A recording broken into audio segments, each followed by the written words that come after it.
Hello, I'm Maurice Gruppetta from Gruppetta Automotive. Today I'd like to share with you the procedure of installing an AC into a 944 S2. The car was sold between 89 and 91 and the option was there to have AC. So there is a factory equipment AC for the car.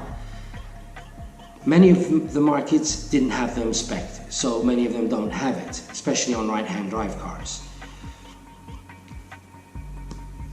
I felt as a classic, and more these days as the modern classics are more usable, I felt that the car should have AC. It would make the car more complete.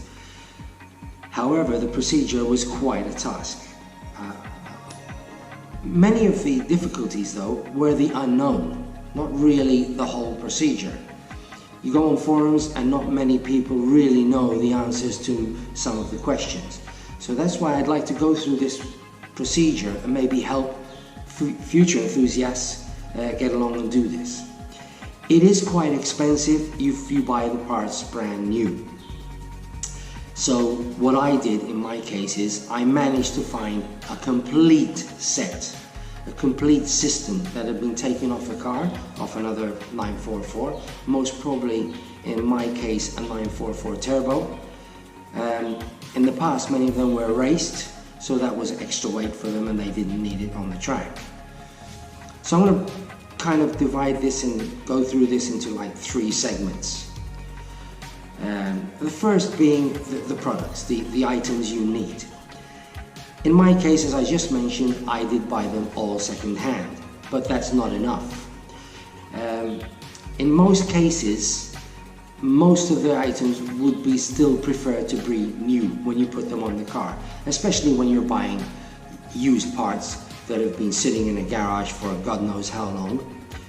So when I bought the whole setup, all the items needed for the procedure, first thing I did was I took them to an AC tech. What he did, he took them bit by bit and pressure tested each and every item.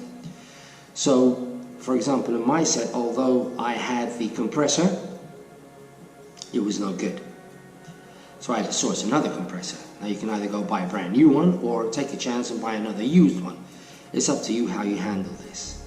So the first thing we did was get the items, get all the items I needed, the complete setup, and have them tested.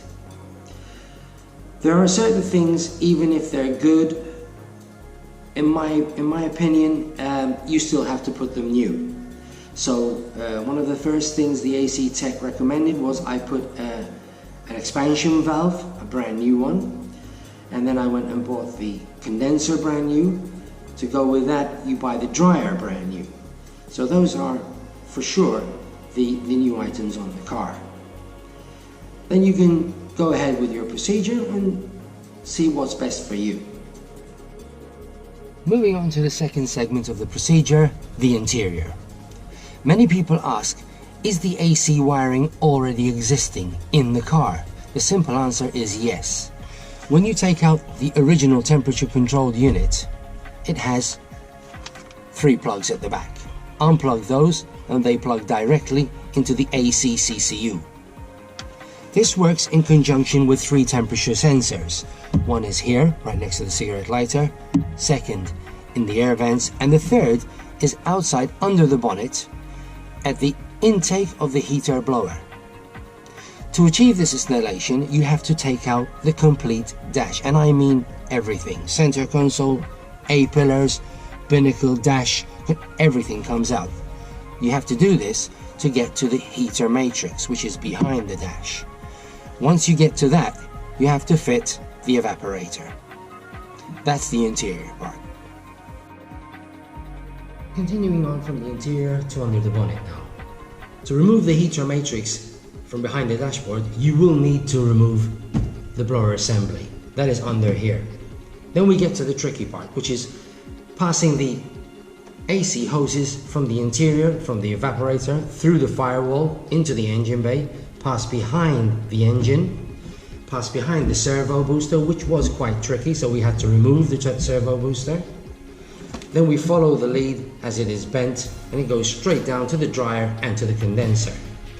Everything needed is in place, so there are threads in place for bolts to secure it down, and even the wiring for the compressor is right down there. The compressor itself comes with a different bracket, so you will need to remove the existing alternator and fit it on the alternator and AC compressor bracket. That in turn will need a cooling duct. It has a different cooling duct to the original cooling duct that the alternator had. Apart from that, you will need some guidance from an AC tech.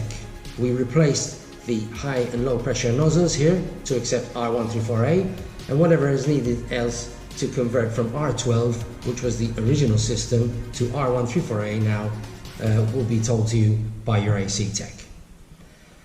A competent DIYer, few friends maybe, quite a bit of time and a good toolbox. It's perfectly doable. Hope this helps someone. If you enjoyed the video, please do subscribe to the channel. Thanks for watching.